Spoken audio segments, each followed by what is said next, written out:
What's up, people?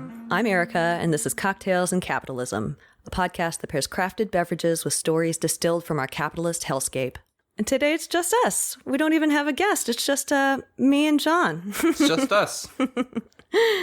Kind of decided to experiment with the format a little bit, and I'm the guest. John's the guest. So I've been following the story of what Chevron did in Ecuador. For many months, I've been reading up about kind of the atrocities that they committed down in Ecuador and the aftermath of that pollution. And this case is so groundbreaking in so many ways that I really, really wanted to highlight it and make sure that people out there understand what the story is all about. So I'm going to tell you the story of the Amazon Chernobyl. Despite the fact that this is the most massive oil spill in history, completely dwarfing the BP spill of 2010, very few people are aware of this catastrophe. So it's pretty bad. Yeah, kind of mind-blowingly bad. Mm-hmm. Well, it's nice to do like a light, fun episode for the first one that we do on our own, you know? Sorry. The story also includes what many have called the environmental trial of the century. A coalition of indigenous folks and peasant farmers win a historic victory against an oil company for destroying their lands, waters, and health. But as you'll see, Big Oil uses every tool at their disposal to skirt accountability and retaliate for their loss. This sounds like a real roller coaster. Yeah, it's a real roller coaster of a story for sure. And to kind of just like set the stage here, I wanted to talk a little bit about the environmental significance of this region of the rainforest down there. The Ecuadorian Amazon is one of the world's most delicate and diverse ecosystems. Its environmental significance is undeniable. More species exist in the Amazon basin than anywhere else on Earth, and this rich rainforest ecosystem plays a critical role in maintaining the Earth's climate. Many have described this region as the Earth's lungs because it produces oxygen and absorbs carbon dioxide on a massive scale, allowing us to breathe while slowing anthropogenic climate change. So hypothetically, if climate change was real, this would be like an important thing to try and not destroy. Place to preserve, yeah. Hypothetically. So between the 30s and the 70s, conservative Jose Maria Velasco Ibarra is president 5 times. Huh. President of Ecuador? Of Ecuador, yes. In 1972, he's overthrown in a bloodless U.S.-backed coup. Oh, that's nice. Yeah, like we do all over the place. Bloodless, that's good. Oh, yeah, that is a good thing, actually. General Guillermo Rodriguez Lara takes over, declares it illegal to be a communist, and begins rounding up progressives. Okay, not so great. Yeah. Kind of a dick move, Guillermo. I'm going to do my best with pronouncing the names. You made him sound very sexy. Thank you. God, I didn't want to do that. Fascism. Oh, God. So this is the guy who oversees the petroleum boom in Ecuador. He basically builds out the country's fossil fuel infrastructure. Did you say fossil fuel? Oh, shit. He builds up the country's fossil fuel infrastructure. And he builds out like a big major oil refinery and a petrochemical complex. In the same year that the military dictatorship suspends elections, they invite Texaco to... You sound like some bad dudes. Not so great. So same year they suspend elections, they invite Texaco to Ecuador, and they offer the company free reign. What does that mean? You will see. Oh. Well, I'm sure they wouldn't do anything irresponsible or immoral with that. You know, the free market regulates itself. Oh, yeah. You sound like an anarcho-capitalist. So, Texaco comes to Ecuador in 1964, joining the mad rush to reap profits in Latin America. Soon to become the 3rd largest oil-producing company in the world. Wow. Texaco comes to Ecuador in 1964. They begin drilling along the Amazon River basin in eastern Ecuador. They build hundreds of wells, each of which is surrounded by between 3 and 8 open pits for quick and easy disposal of toxic oil waste. Ooh. Yeah, really, really fucking great moves here. Couldn't spring for closed pits, huh? They couldn't. They decided against it, deliberately made that cost-cutting choice. Maybe they were thinking that someone would fall in and get superpowers, so that could be good. Wow, that's a very generous interpretation. These pits are strategically placed next to natural waterways to drain overflow into ponds and rivers to hide their pollution. So just to make it as bad as possible. Yeah, like literally like the most horrific thing you could do with oil waste. Like Texaco builds around 1,000 of these pits, which continue to leach toxic contaminants into the soil and water today. I'm going to say it. I think that's too many. That may be controversial, but 1,000, too many. Too many pits. Cocktails and capitalism hot takes over That's here. Right. Throughout their drilling operations until their departure in 1992, the reckless operations spilled a minimum of 17 million gallons of crude oil into the rainforest.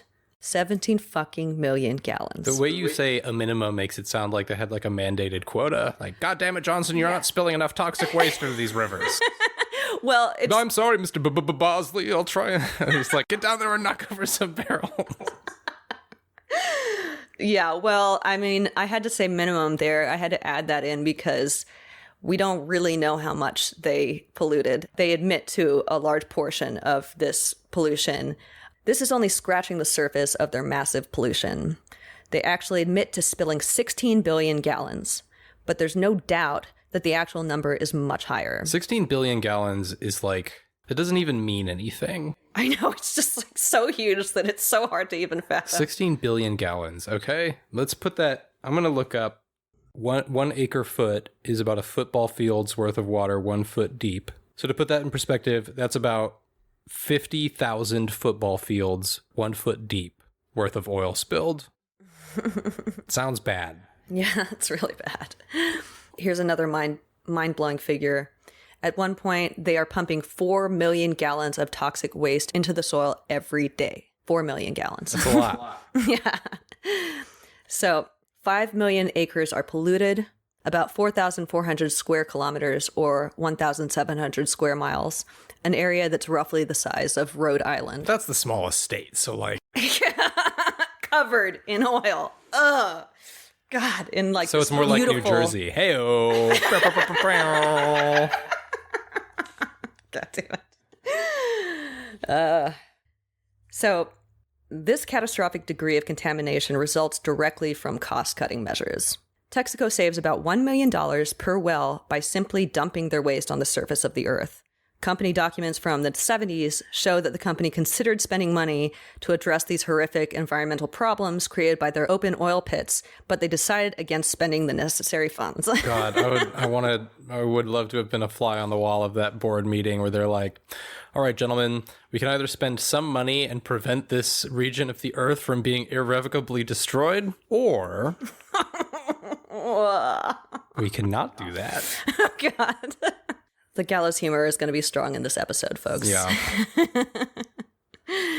And I want to make it perfectly clear how deliberate this disaster was. In the words of Pablo Fajardo, an Ecuadorian lawyer who has been working to defend the victims of this nightmare, it was a systematic operation designed by the company to increase their profits by decreasing their investment. Texaco didn't even use their own standard patented technology, employing cheaper band methods instead. Oh, that's deep. They can say, like, we've developed this technology. And then just not use it. That they like developed in Texas where they're like concerned about all the fucking white people around that are potentially impacted by. And where they can be like held accountable by regulations and stuff. Yeah. Well, hopefully. But standard practice would have been to inject toxic wastewater into the subsoil, as the company had done in the US. They calculated that this would cost more than they wanted to spend on their operations in Ecuador. Oh, so they're not even willing to inject toxic wastewater into the soil. They're like, that's too much work. Let's just dump it on top. This is like the laziest fucking catastrophe, like man-made environmental catastrophe ever. It's so horrifying to me that they're just like, nah. Like too greedy even to do a slightly less horrible version. Slightly less, yeah. Many have called this blatant racism on the part of Texaco. Fajardo says, Chevron considers the indigenous people of Ecuador and Latin America to be worth a lot less than any North American. Okay, this part kind of blew my mind. But the company even poured oil into the streets and highways, creating a smelly, slippery, toxic mess on the roadways. Locals describe their shoes getting stuck in the waste when it heats up, and the roads becoming slick and slippery whenever it rains. Okay, wait, what the... I thought this was happening in the middle of nowhere. How are they dumping it on highways and getting away with that? Well, this is an area the size of Rhode Island, right? But Texaco covers more than 1,500 kilometers of rainforest roads with crude oil. Jesus Christ. Literally just dumping it onto the roads. Yeah, in my head, they were doing this like in the, middle of the rainforest where nobody lives. When no one was affected. Yeah. But there's roads there. And there on roads. Are a lot of people in the middle of the rainforest who we will talk about in a second here, like literally right in the next paragraph. So, okay. Yeah. But all in all, over the course of the 30 years that Texaco spends in Ecuador, the company extracts 1.5 billion barrels from the area's oil reserves. So they are making out like bandits. Then why are our gas prices still so high, Joe Biden? That's not how... Checkmate, libs. That's not how the world oil supplies operate. Look, I'm not interested in facts. Okay. So now, just like you were or as we just kind of touched on, this reckless dumping of toxic waste has horrific impacts on 5 indigenous tribes in the region. These include the Kofan, the Secopai, the Siona, the Warani, and the Quechua, all of which have seen drastic drops in their populations as a result of the company's toxic presence. These communities practice traditional lifestyles, relying on the rainforest for all aspects of their lives. Used to bathing, fishing, and drinking from the natural waterways, these community members watch as Texaco dumps billions of gallons of waste into the streams and rivers that they rely on year after year, killing off all the fish before their eyes. They see the oil permeating the surface soil, finding it infused in the stalks of plants. Whoa. A lot of the videos that I watched, it will look like a normal forest. Then you cut like a cane or something, and it's like feet up from the ground, black in the middle. Whoa. It has infused the plants. Gross. Yeah, so gross. Even worse, though, children are born with rashes, sores, and white spots on their skin. Huh. The villagers suffered from horrible red rashes and white spots all over their bodies. Many women have their uteruses removed because of all the illnesses caused by the pollution. I'm going to read a passage from an article from Amazon Watch. In the words of Toribio Aguinda, a Kofan leader who addressed Chevron Texaco's 2004 annual meeting, quote, "Before the company arrived, we had clean air, clean water, and enough foods. We had extensive lands. The forest was our market. When the company arrived, things changed. We no longer had clean air and clean water. We no longer had clean earth. My people are on the brink of extinction. We are disappearing." Yikes. Yeah. Fucking tragic. Most Kofan tribe members fled the Guanta area after Texaco started operating, and several families moved as much as 400 kilometers further east in the Amazon rainforest. Of the roughly 15,000 Kofan community members who lived in the region several decades ago, only about 400 remain in the area. Many have died, and others have dispersed throughout Ecuador in an effort to survive. Some anthropologists predict the Kofan could easily disappear if steps are not taken to clean the contamination and restore their historic lands. That's the end of that quote. But so they're doing a genocide almost, kind of. They're doing kind of a genocide, yes, of these groups down here that are the last holdouts of an older, more sustainable way of living on this planet, They're killing them off. Tale as old as time. This next detail really, really hit me hard. Another tribe, the Tetetes, have completely vanished since Texaco's arrival. Experts believe the company's vast contamination of the region was the final factor that pushed this tribe out of existence. Damn. Yeah. It's been completely fatal to full communities of people. So we've touched a little bit on some of the health impacts, but I want to talk a little bit more about those. During its many years in Ecuador, Texaco never warns local communities of the dangers of exposure to these toxic wastes that they're dumping. Well, then there might be, consequences. If they warn people and they get scared. And people might, say you can't do that. Don't do that. Yeah. Instead, they spread the lie that the oil has medicinal properties. What the fuck? Yeah. Yeah. That just boiled my blood. God damn it. They never even fence off the toxic pits they've left out in the forest. So anyone can just, and any plant, any animal, any person can just wander into these pits of oil waste. In addition to the thousands of native people who have been harmed by Texaco, tens of thousands of immigrants have also been impacted. Immigrants that were looking for work there, a lot of whom got jobs in the oil fields. Oh, so they're job creators.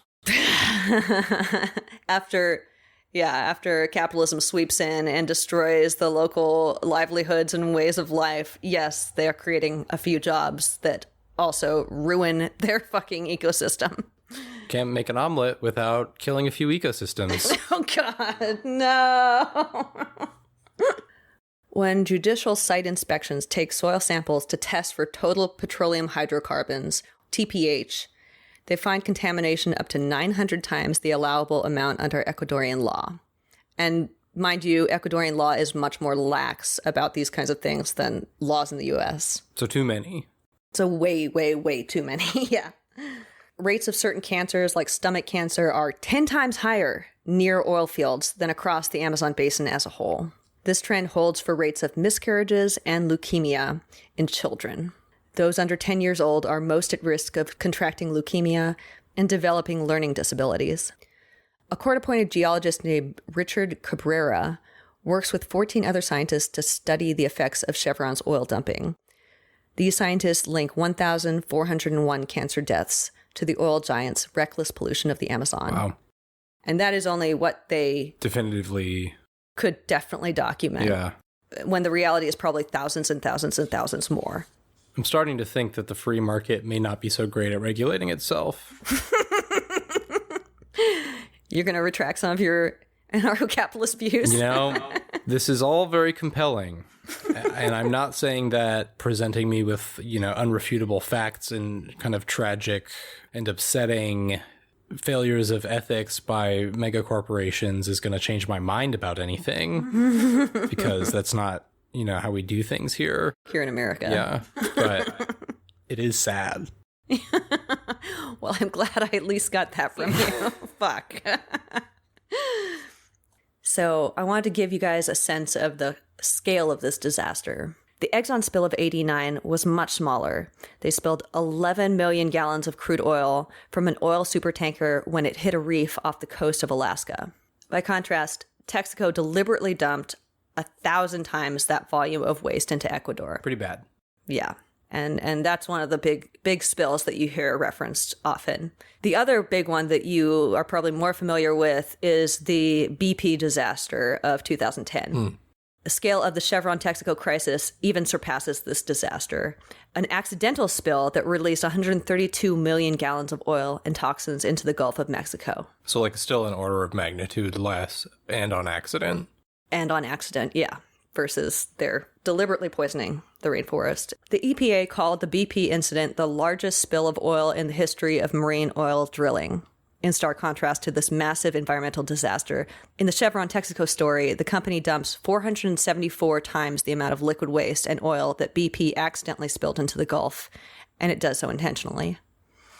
And these are things that Texaco, which later becomes Chevron, does not even dispute. A lot of these facts are... It's hard to dispute 16 billion gallons of toxic waste.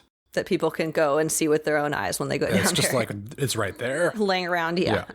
I mean, the real question would be, is the expense of the legal ramifications for them less than they saved by doing all of this heinous shit? And that's not even clear. But establishing a precedent where you're saying that, no, we're not going to pay up when we've devastated these communities and we've killed off thousands of people, and we've, ruined environmental ecosystems. They don't want to set the precedent that if they do that, then someone can hold them accountable. So they will fight that with as much money as necessary. Can you imagine? If other people could go after these oil companies? If giant corporations could be held accountable for putting lives and the very planet at risk, it's really hard to imagine. How are they supposed to do business if they can be held to task for ruining thousands of lives and killing off entire ecosystems? what happens to Amazon Prime deliveries? Oh my God. You know? How am I supposed to get cheap shampoo? I don't think you've thought this through. Me? Yeah. I don't think you realize what you're saying. Think of the economy. Won't anyone please think of the economy? Why won't anyone think of the oligarchs? These crimes against humanity and the earth are indisputable. Texaco even admits to discharging 72 billion liters of toxic waste water into the environment. Whoa, we switched from imperial to metric? I know. Sorry, guys. This is, that confused me. A liter? What the fuck is a liter? I don't even know, dude. No. During one trial, a former Chevron executive named Rodrigo Perez Palares says the company contaminated surface waters with at least 15 billion gallons of toxic oil sludge, which was reported in HuffPost. Texaco pulls out of the country in 1992. It signed a $40 million corrupt agreement with the government of Ecuador to protect it from civil suits as long as it conducted a meager remediation. Sounds like my pullout game. You know, you leave a big sloppy mess and ruin some lives. God, oh God. Is that too much? Oh God. That might be too much. If you think that was too much, let us know at cocktailsandcapitalism@gmail.com. We would appreciate your feedback. Texaco pulls out of the country in 1992. It signs a $40 million corrupt agreement with the government of Ecuador to protect it from civil suits as long as it conducts a meager remediation. However, that effort proved to be little more than pushing dirt over a small portion of the waste pits and did not insulate Texaco from civil action. So they did the equivalent of the thing where, like, your mom tells you to clean your room and you just, like, shove everything under the rug or under the bed. Under the bed. Yeah, totally. Yeah. Totally. Exactly that. The pools that are too difficult to cover are lit on fire to incinerate the pollution, releasing toxic chemicals into the air. So then in 1993, 1 year after Texaco leaves the Amazon. So they've been there for how long? 30 years? Oh, God. They got there in 64? So over 30 years. Yeah. So 1993, 1 year after Texaco leaves the Amazon, the first lawsuit in what would become a decades-long battle is filed in the U.S. This is the biggest environmental case in history. 30,000 indigenous villagers from 5 different tribes organized with local peasant farmers to file a class action lawsuit for the massive destruction left by Texaco. This coalition forms the Frente de la Defensa de la Amazonia. The Amazon Defense Front. Yes, I believe so. As I briefly mentioned, the lead attorney representing the villagers is Pablo Fajardo, a man who actually worked in the oil fields while completing his law degree. This is also where another crucial character enters the story. Steven Donziger, a lawyer and recent Harvard graduate, joins the case alongside the plaintiff's Ecuadorian lawyers. Never heard of him. Well, you're about to hear a lot more about him in this episode and in the subsequent episode, which is going to cover the corporate prosecution of Steven Donziger that has continued up until this day. He's on house arrest right now. He's actually going to be released from house arrest tomorrow, April 25th. Oh. He was there as a result of the retaliation that Chevron Texaco throws his way after all of this. Sounds like a bad dude. He's a great dude. Really great dude. Young. He's like going down to defend these indigenous victims of toxic oil pollution. Like handsome. Great. He's a good looking guy. Great kisser. How do you know? Being on house arrest doesn't mean you can't kiss. Oh my God. That's beautiful. Huge fan of the show too, I hear. That would be awesome. Oh my God. Friend of the pod, Steven Donziger. Oh my God. I wish someday. So during this lawsuit, Chevron's legal team actually threatens the judge with jail time if he refuses to rule in the company's favor, something that's reported in HuffPost. In a historic victory for indigenous people and environmental advocates worldwide, this coalition of farmers and native tribe members wins the case in 2011. Is this a case in the U.S. or in Ecuador? This is a case in the U.S. Okay. Texaco is ordered to pay an $18 billion judgment for their crimes, which is huge. I mean, it's such a huge win. That's a lot of scratch. Even though, I mean, it really, that would cover barely any of the damages in some ways, you know? Yeah, I wonder how that stacks up against how much money they saved by doing this. Oh, yeah. And we'll kind of get to that later. They are dumping money into the legal battle. They are pouring billions into the legal battle. Yeah. Well, yeah, I can see why. Yeah. So while Texaco loses this battle, they win the argument that the case should be heard in Ecuador on appeal under the express condition that the company agree to abide by whatever decision the Ecuadorian court makes. Okay, so we lost in the US, so let's instead take this court battle to the country that we fucked over so hard and see what they say. And you know what the logic there is? I guess hoping that they're so corrupt. Exactly. That they, yeah. Exactly. That's dark. That they'll be able to bribe their way through this. They'll be able to... Yeah. They're like... To rig everything in their favor. This is... Fuck, man, that's dark. Like, why would they possibly want to go to the country whose ecosystem they devastated? The only possible answer is because they were so confident that they could bribe enough people that they would get away with it. Which is the confidence that they have throughout their whole time down there and throughout this whole case, you know? These multiple cases, I guess. Yeah, it's hella dark. This is one of the darkest stories I've ever heard in my life, and it just keeps getting darker. So here's their wonderful remediation attempt. In 1995, Texaco makes a deal with the government to engage in remediation that will exempt the company from any criminal liability. Victims and environmental advocates recognize that this shady deal will allow the company to skirt accountability, and they aren't surprised when the cleanup turns out to be a complete sham. So this is a deal they make with the Ecuadorian government? Yeah.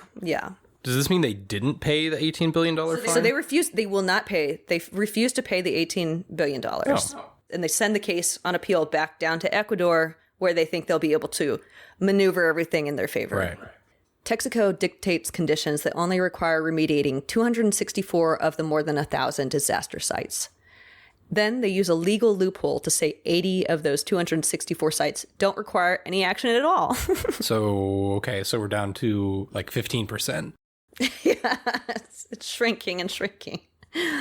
After engaging in their pathetic cleanup attempts, Texaco claims that 180 pits are fully remediated. This is an obvious lie, as anyone who visits the area can still find oil permeating the soil and even inside the plants. Company Public Affairs Officer Morgan Crinklaw says Texaco fully remediated its share of sites before exiting the country 23 years ago. Any remaining environmental remediation is the responsibility of the Ecuadorian government and the state-owned oil company Petroecuador. At one of the trials, evidence is presented showing that 83% of the supposedly remediated sites still contain illegal levels of TPHs, total petroleum hydrocarbons. Okay, so they cleaned up 20% of the reduced number that they agreed to do. That's pretty good. So what's 20% of 15%? 3%. So they clean up a teeny tiny fraction of the devastation that they leave down there. Yeah. Then in 1998, the corrupt neoliberal Ecuadorian president Jamil Mawad signs the Act of Liberation, a document declaring that no one, private or public, can sue Texaco for past, present, or future damages caused by its dirty operations in the region. Oh, that's cool. So that's exactly why they would want the case down there, because they can get shit like that. And just buy like indefinite complete immunity to any environmental or humanitarian crimes. Exactly. With a cheap and easy bribe. Seems like a good deal. I don't have like documented evidence of a bribe being paid here. This is just the way that I understand that these things operate, and there are bribes in the future of the story. I feel like it's a fair assumption. Okay, yeah. I just want to be fair and transparent with that. I mean, we don't have any other evidence to suggest that this company would be doing unethical things, so it's a little out there for you to... Yeah. Sorry, that was a little bit of a reach, a little bit of a stretch. Yeah. For some reason, they got this deal. For some reason. Then in 2001, Chevron absorbs Texaco and its executives. It acquires the company. Environmental advocates attend the company meetings to urge Chevron not to acquire Texaco, as it will be absorbing liability for the Amazon Chernobyl. But Chevron doesn't listen. Does that, complete immunity also transfer to them? Yeah, that deal would then transfer over, I believe. Well, then why would they care? I mean, yeah, I guess they wouldn't care then. Yeah. I mean, I guess the big potential negative for Chevron would be the bad publicity, right? Or like the public outcry. Yeah. Legal and financial obligations aside, not a great look to poison, a whole section of the rainforest. This was a corrupt deal granted by a corrupt politician in Ecuador to say, yeah, you're fine. All your crimes are wiped away, basically. Doesn't really change the fact that they've killed upwards of 1,500 people and that they've devastated an area the size of Rhode Island. That continues, and the corruption involved kind of delegitimizes that deal. Maybe don't rely on it long term. Yeah.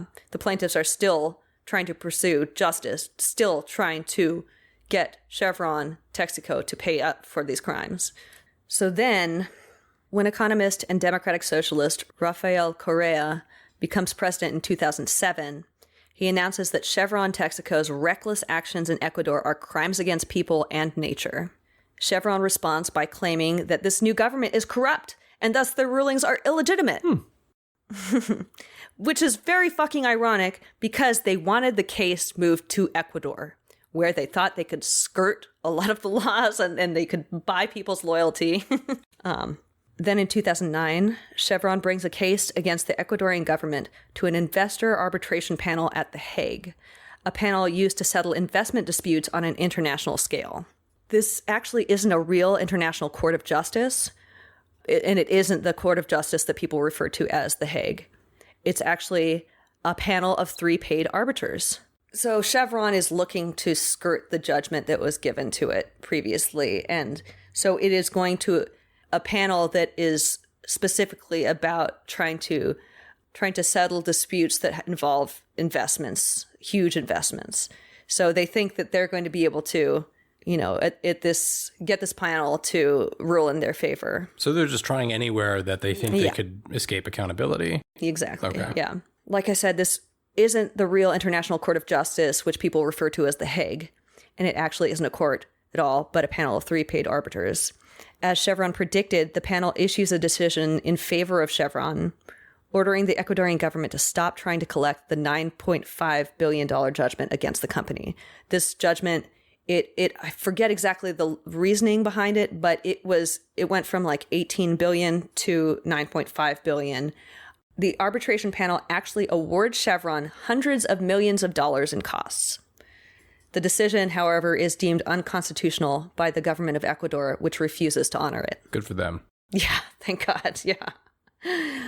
So, I mean, taking their case to this international panel, this is all part of their strategy of immersing their enemies in endless litigation. Yeah, just mire them in legal battles. Yes. Right. That they don't have the funds to sustain. Maybe we should do an episode on like private law firms and stuff.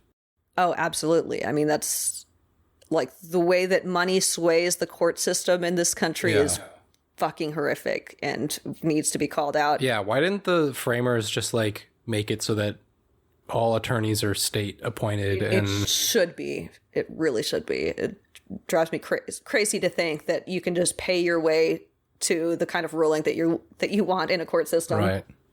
Everything that they do at The Hague that is not actually The Hague. Is it spelled like Hage, The Hague? Because it's like a different one. It's like the bootleg off-brand. It's like the bag cereal version of The Hague.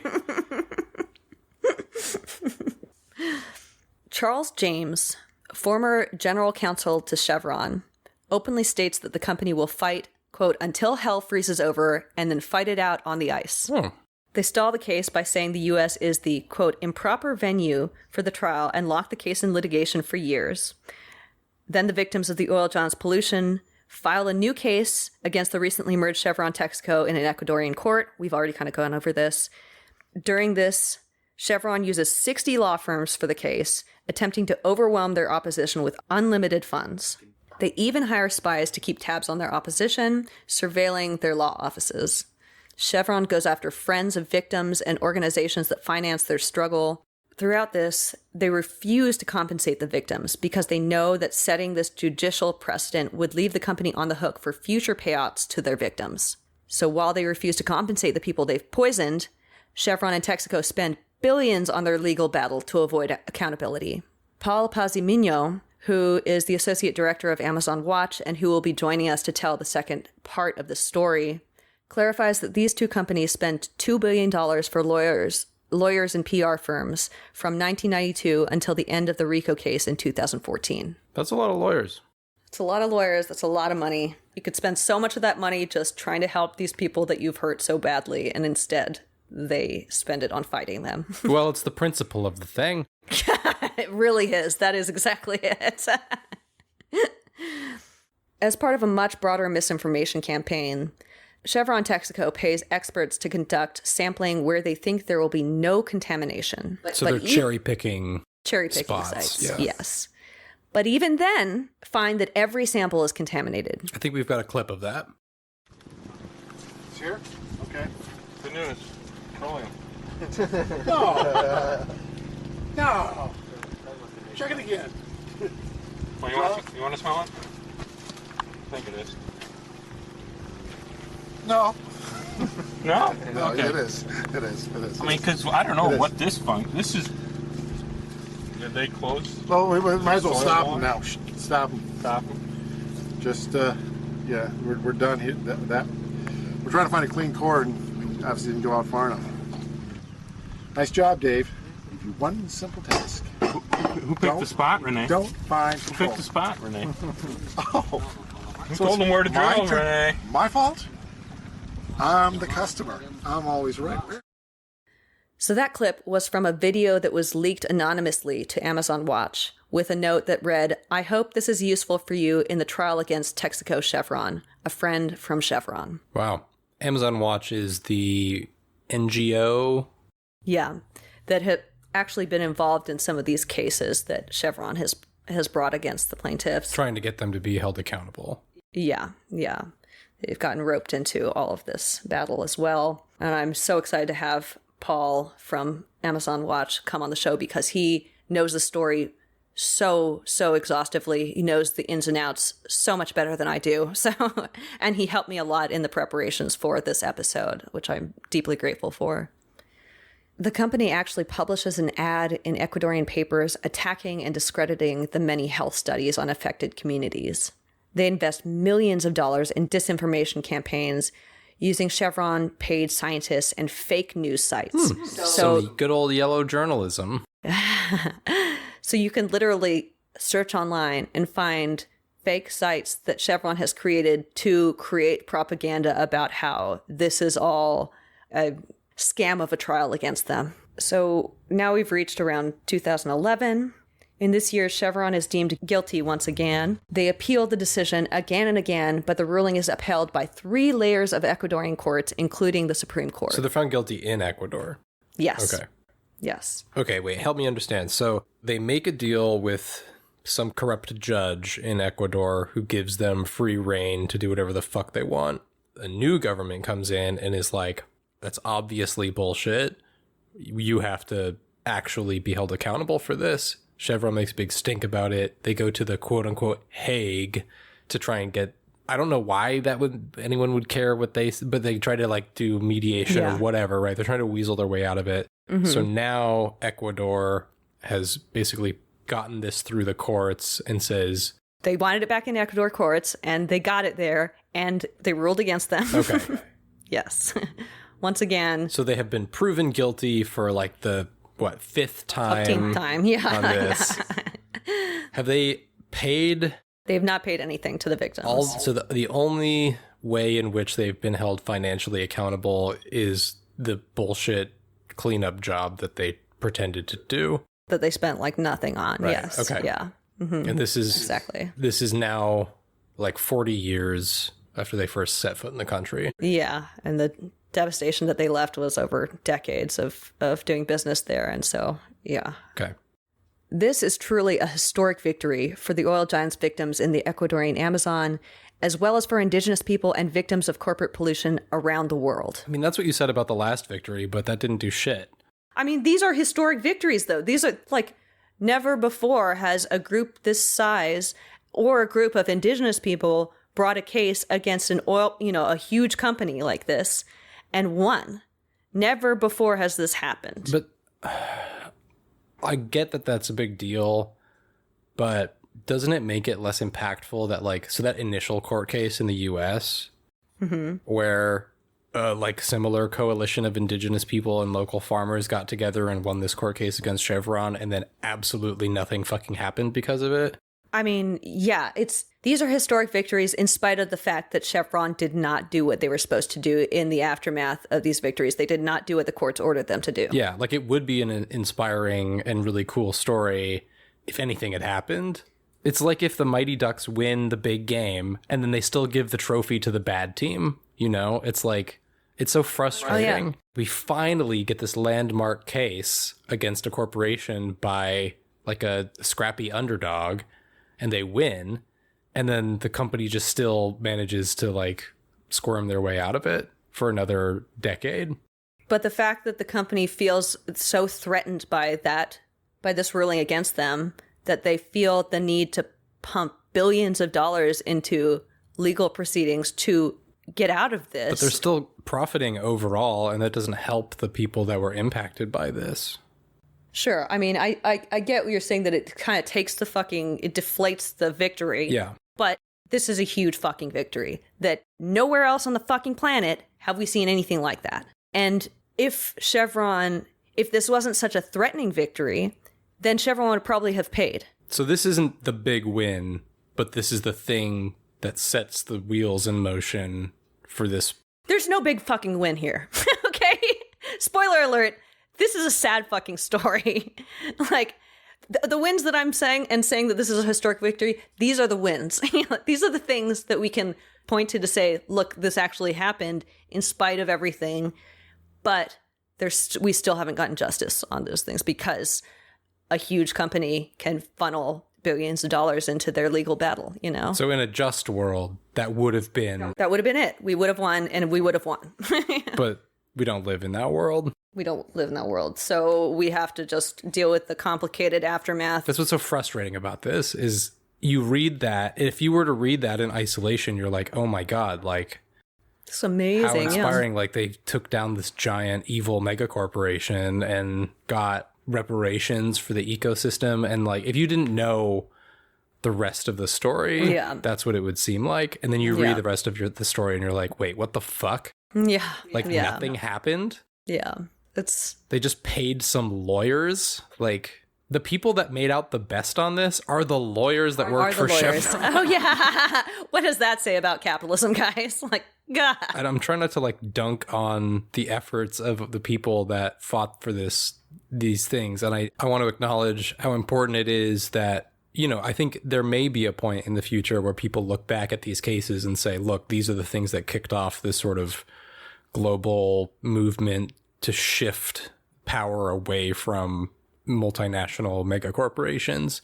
I think that's certainly possible, but people could also point back at these in 20, 30, 50 years time and say, these are the things that, proved that there isn't shit we can do to try and stop corporations from killing us all and fucking the planet. Yeah. And right now, I'm not I'm not very optimistic about that outcome. No, I'm not either, but these are the kinds of battles that we need to be spotlighting, showcasing, elevating, amplifying as much as we fucking can, because if the whole world is upset about this, if a lot of people are upset about this, then it's much harder for the company to skirt accountability. If no one's upset about it, except for a few victims who have been, killed, people that have been killed down in Ecuador. I will say I had never heard of this, and I know about the other spills that you mentioned, right? Yeah. Even though they're orders of magnitude smaller. Yeah. There's a very specific reason why you haven't heard about the story very much in any major media outlets.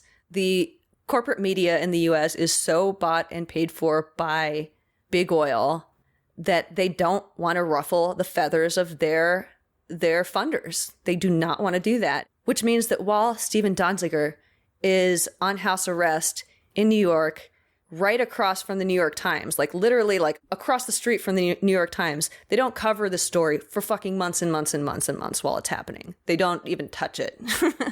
So this is huge, groundbreaking in all of these ways that I've kind of already touched on. And still all these major outlets are just like, I'm just not going to cover it, I guess. Like, shh.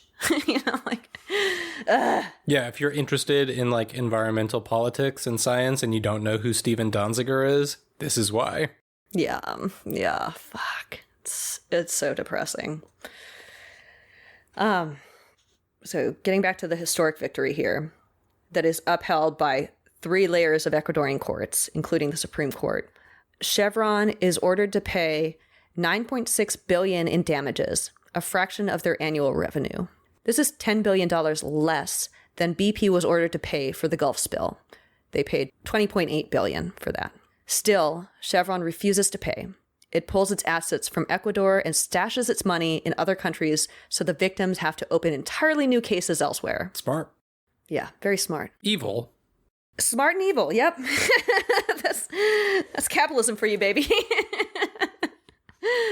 2 weeks prior to the announcement of the verdict on February 14th, 2011, Chevron goes back to a U.S. court, to the same district it argued should not hear the initial case, and preemptively files a RICO suit in an effort to block enforcement of the judgment against them.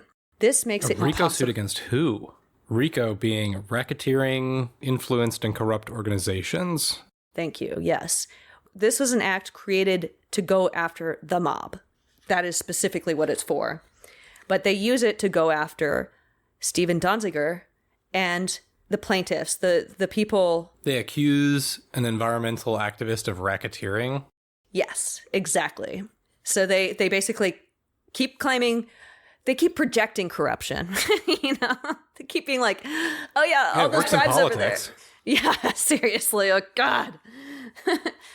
They filed this RICO suit in an effort to block enforcement of the judgment against them. This makes it impossible for their victims to collect compensation in both Ecuador and in the U.S. In response, the coalition of indigenous folks and peasant farmers pivots to pursue compensation in Canada, Brazil, and Argentina. So countries that have nothing to do with all of this shit that happened. But this just is where they've moved their assets to. Moved their assets, so you can't go after them in Ecuador. You have to go after them. Yeah, it's ridiculous. Huh. This is where Chevron begins its retaliation. Yeah, I was thinking like, you know, none of this is really making them seem evil enough. Is there a way that they could be more cartoonishly villainous so that I can, because like, I'm not really... Yeah, feeling it? Yeah, it's not, dude, I need like Disney villain levels. I need them to be like backlit with green fire and screaming, "You fools," or something like that, wearing like a black cloak, you know? I need like that level. So it's good to hear that they are now, on top of everything else, finding additional ways to ruin innocent people's lives. I mean, the cartoonishness of this capitalistic evil of Chevron Texaco is wild to me. Like, learning the story, digging into it, I was like, and then they did that. And then they did that. What?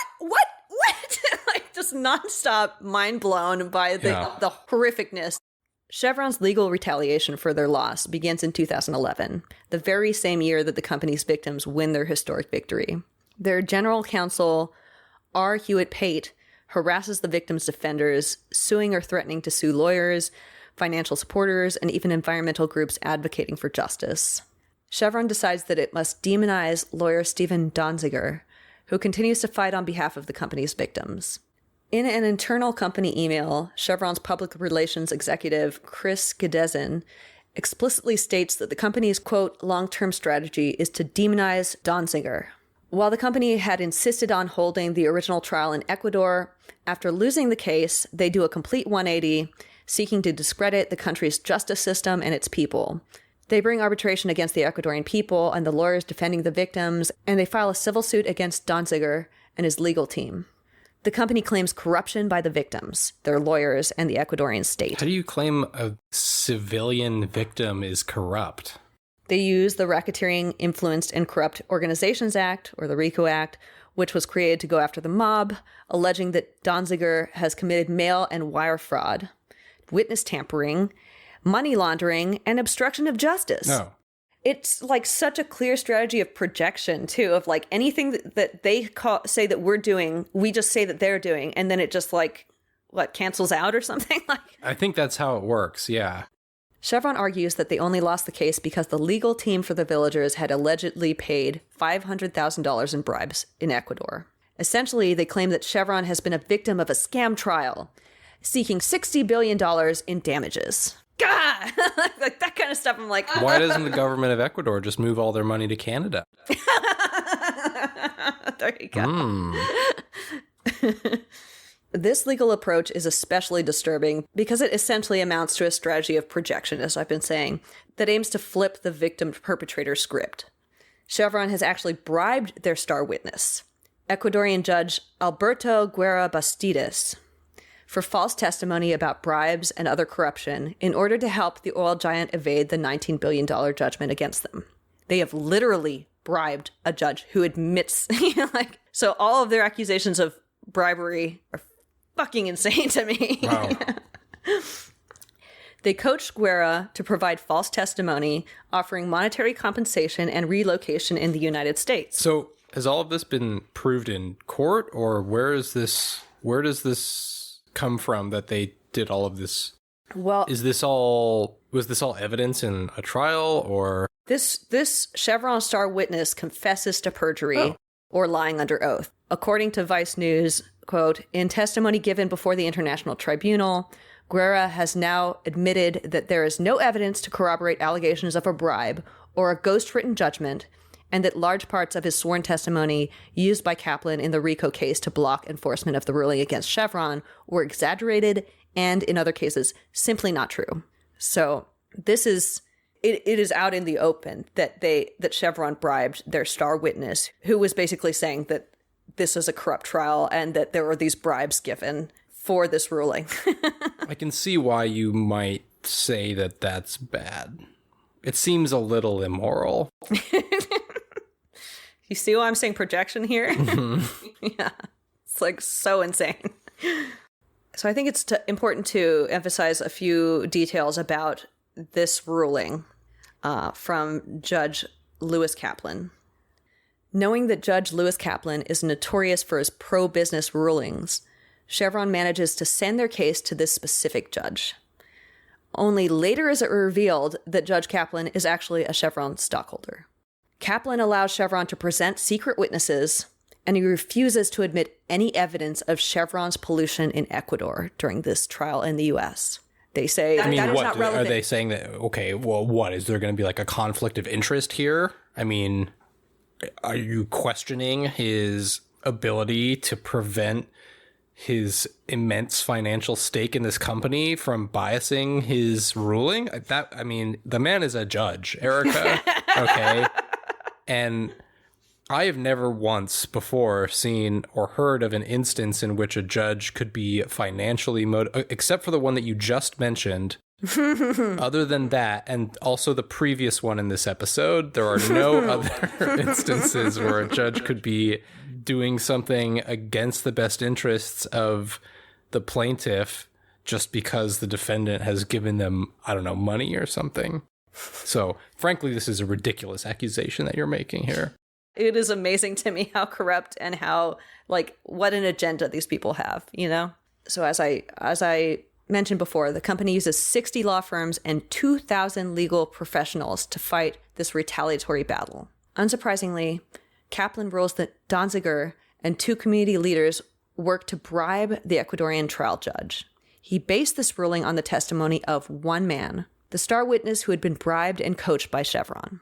To ensure that Kaplan will be the sole person deciding the case, Chevron drops their $60 billion demand. So did they win a Tony for this play that they wrote? Or because some of the performances here must have been pretty great. Yeah. Meryl Streep level. Yeah. They drop their $60 billion demand, which means that the case can proceed without a jury. So, dutifully serving his fellow shareholders, Kaplan rules in favor of Chevron in March of 2014. Shocking. In the aftermath of this ruling, more than 200 members of the International Association of Democratic Lawyers filed a judicial complaint against Kaplan for violating the Judicial Code of Conduct throughout the prosecution of Steven Donziger. In August of 2016, Chevron wins the $8.6 billion case against the victims of their own pollution. This ruling bars the plaintiffs from pursuing justice in the countries where Chevron is hiding its assets.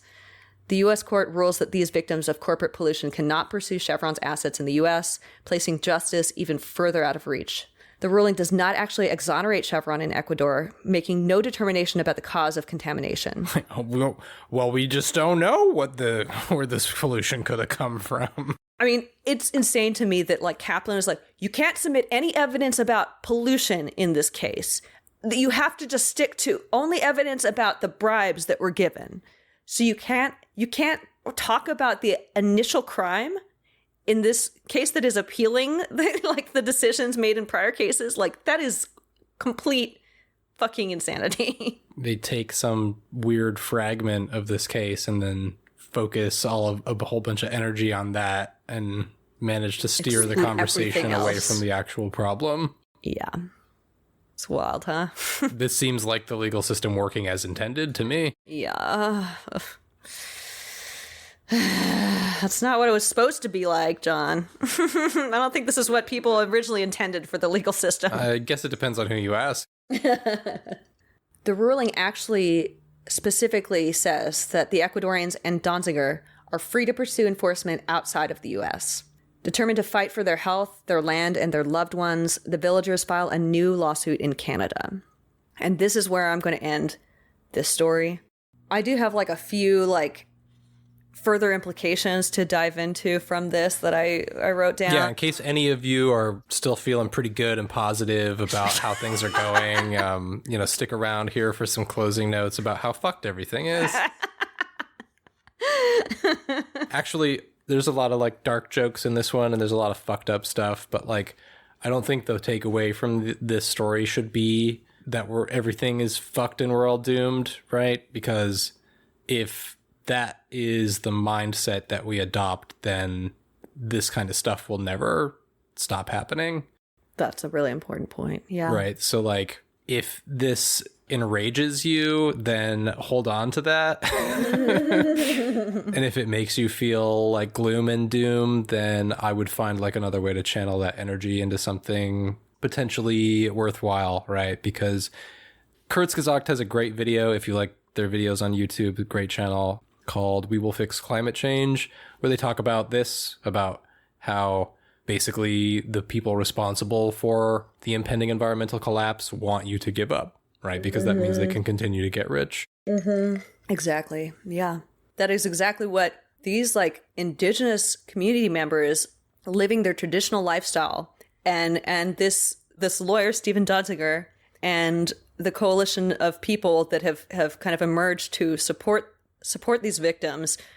This is exactly what they are working to do. Like, in a way, it is an inspiring story because it is a story about people who, despite having apparently big wins taken away from them and facing this like rampant corruption and greed and staring down the face of corporate power at every turn, they have been fighting this battle for like decades. 40 years almost and still haven't given up. Like, there are probably people in Ecuador from these indigenous tribes that have been embroiled in these like legal battles for their entire adult lives. And I think this is an important place to note that like Chevron Texaco is banking on these victims that they have left in Ecuador dying off in the time frame that they are waging these legal battles. They're literally waiting for these people to die off so that they don't have to worry about it anymore. We can tie this up in court so long that you will be dead. You'll be dead, and no one will be mourning this. No one will be fighting this anymore. It will be all over. So, like, this prolonging the legal strategy is one of these ways that we see like corporate impunity for huge, massive corporate crimes in this story. You know, another thing that I think is important to highlight here is the fact that like when a company acquires another company, what happens to the crimes of the prior company? What happens to all the devastation that Texaco unleashed. All those executives from Texaco are still at Chevron, you know? It's not the people that made the original decision to do Yeah. this, yeah. So they got a nice new name, they got a nice new face, and their crimes are swept under the rug just through the sheer act of acquisition and name change. So I think that's one tactic and strategy that I think companies sometimes use to skirt accountability when they've done horrible things. Sell it off, let someone else just forget about those crimes, you know? Right.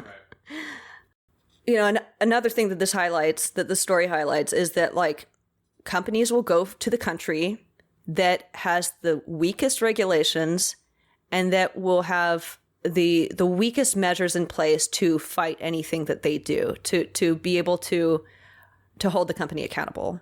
So that is always, like, even if we get in America great regulations on how, you know, what do you do with oil waste when you're producing a bunch of oil, that doesn't mean that any place else in the world is free of that. Like, it's these companies will just go to someplace else and do the exact same thing that they can't do here, you know? Right. And, you know, I already kind of highlighted it, but corporations like Chevron will fight tooth and nail to avoid compensating victims or cleaning up their messes because doing any of this would set a precedent of corporate accountability. And if they do that, then they're on the hook. That's it, baby. That's the end of everything. Corporate accountability. What the fuck? Yeah. This whole system collapses when that No, we can't have that. Yeah. And I guess the last point that I want to make is that the oil industry is really the basis for our whole capitalist system right now. Like, it is fueling and propping up. Literally fueling all of capitalism throughout the world. So this story is really important, and being able to hold these massive oil giants accountable is going to be increasingly important for us to be able to continue to exist on this planet, basically. These are the industries that are shortening the time that we're going to be able to exist as a species, and they refuse to be held accountable for anything. Well, this was fun. Was it? No. Sorry. Well, if you want more. Oh, I do. I can't wait. I was just thinking, God, I wish there were more terrible things for me to hear. Well, there are. Great. Shit's been going like way too good lately in general, and I was just kind of thinking maybe we could bring the mood down a little further. So down a notch. Tell me you got more material. So, as you folks probably already have gathered from the story, this is not the end. The story is unfolding up into this very day, and Donziger is only going to be released from house arrest tomorrow. So next week, we will have Paul Pazimino from Amazon Watch telling us the rest of the story about how Donziger has been relentlessly hounded and prosecuted by Chevron Texaco for standing up for the indigenous victims of their pollution crimes. This is such an important story, so definitely do not miss it. That's it for us this week. Thank you to me for being on the show. Great job, great guest. Thank you to Dreamweaver, that's DRMWVR, and Rathbone for our theme songs. Check them out on Spotify or SoundCloud. Thank you to our newest patron, Cassie. People like you really help us keep the show going. We just got a new audio interface and a second microphone, which is why you don't have to listen to me screaming from across the room anymore. So that's exciting. Thank you for that. If you'd like to support the show, you can check us out on Patreon. And if you can't donate, please leave us a review on Apple Podcasts. That really helps too. We'll see you next week.